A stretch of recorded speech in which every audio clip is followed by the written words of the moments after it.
buli omu eriiso alitadde ku tiimu Uganda Cranes kubanga ye tiimu yaffe gye tugenda okuwagira ffenna nga bannayuganda.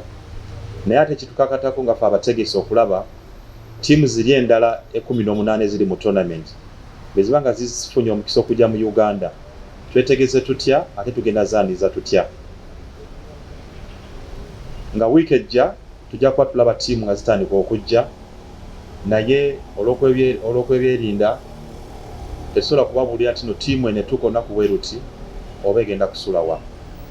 Naye nga kye mulina okumanya nti no akaseera kanaakatuuse tujja kuba tubategeeza era mujja kubeera ku airport nga mulaba tiimu zino nga zituuka n'abawagizi baffe bafune ebugumu. Olunaku olw'enkya omukulembeze w'eggwanga His Excellency Yoweri Kaguta Museveni ne First Lady ate nga ye Minister of Education and Sports Honorable Mama Kata Janet Museveni n'abagenyi abayite bagenda kubeera ku mukolo ku National Ceremonial Grounds Kololo nga tutongoza CHAN mu Uganda. Agenda okuba nga atandika ennaku z'omwezi 2 naye ate nga ffe Uganda tugulawo ne Algeria ennaku z'omwezi 4 ku saa 2 ez'akawungeezi omwezi ogw'omunaana. Omukolo guno gutandika enkya saa 9 era nga tusuubira nti no gujja tuweera ddala ekifaananyi n'ebbugumu naddala nga omukulembeze w'eggwanga naye amaze okukkiriza okubeera ku mukolo guno nga omugenyi omukulu. And other teams are still arriving in the country. CAF will be able to pull this off. They'll burn the midnight candle. They work 24/7. Within 7 days, this city, Nambole, the training facilities will have a different feel. That one, we can assure you and guarantee you that.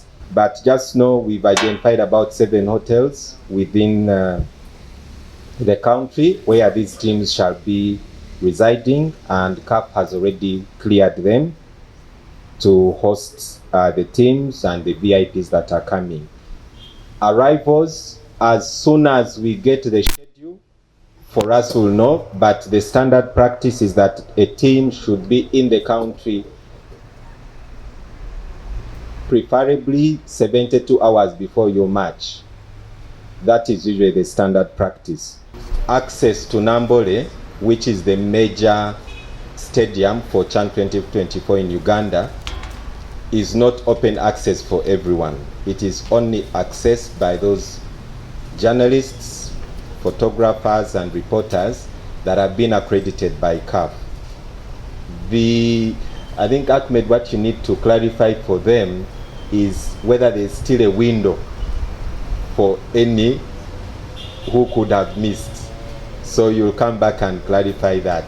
But anyway, that is the process.